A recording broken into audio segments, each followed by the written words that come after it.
اعوذ باللہ من الشیطان الرجیم بسم اللہ الرحمن الرحیم۔ سورہ کہف آیات نمبر 45 تا 49 میں ایک تمثیل کے ذریعے اس دنیا کی بے ثباتی اور روز قیامت کا منظر پیش کیا گیا ہے، جب انسان کا اعمال نامہ جس میں ہر چھوٹی بڑی چیز کی مکمل تفصیل موجود ہوگی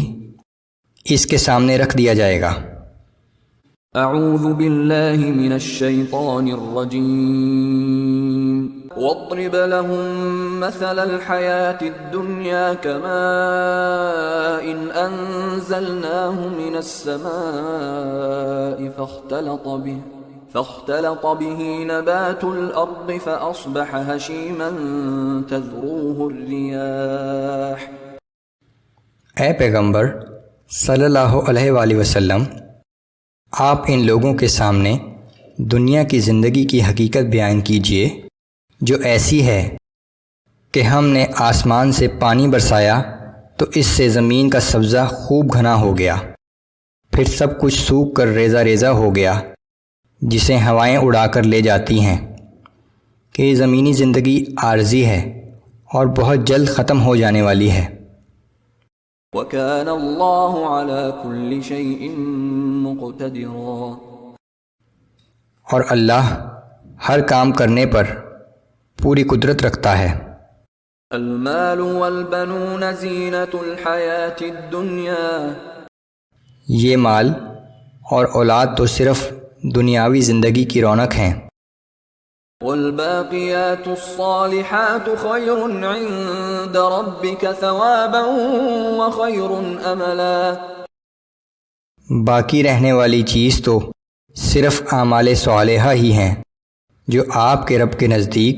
ثواب کے لحاظ سے بھی بہتر ہیں اور انہی سے اچھی امیدیں وابستہ کی جا سکتی ہیں۔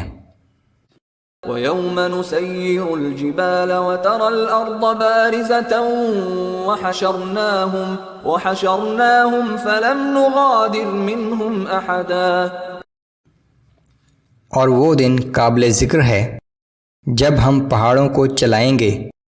اور تم دیکھو گے کہ زمین ایک کھلا میدان ہے، اور ہم تمام انسانوں کو جمع کریں گے اور ان میں سے کسی ایک کو بھی نہ چھوڑیں گے۔ وَعُرِضُوا عَلَى رَبِّكَ صَفًّا، اور سب لوگ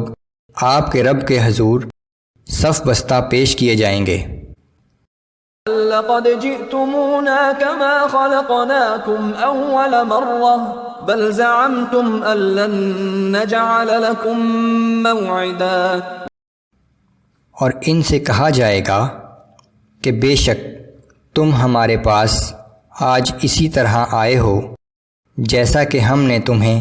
پہلی بار پیدا کیا تھا، تم نے تو یہ سمجھا تھا کہ ہم نے تمہارے لیے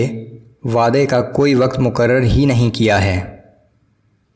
وَوُضِعَ الْكِتَابُ فَتَرَى الْمُجْرِمِينَ مُشْفِقِينَ مِمَّا فِيهِ وَيَقُولُونَ يَا وَيْلَتَنَا مَا لِهَذَا الْكِتَابِ لَا يُغَادِرُ صَغِيرَةً وَلَا كَبِيرَةً إِلَّا أَحْصَاهَا، اور ہر ایک کا اعمال نامہ اس کے سامنے رکھ دیا جائے گا، اور آپ اس وقت مجرموں کو دیکھیں گے کہ وہ اس میں درج اپنے اعمال سے خوفزدہ ہوں گے اور کہیں گے کہ ہائے ہماری بدبختی، اس کتاب نے نہ تو کوئی چھوٹی بات چھوڑی ہے اور نہ بڑی، اس میں ہر بات درج ہے۔ وَوَجَدُوا مَا عَمِلُوا حَاضِرًا وَلَا يَظْلِمُ رَبُّكَ أَحَدًا،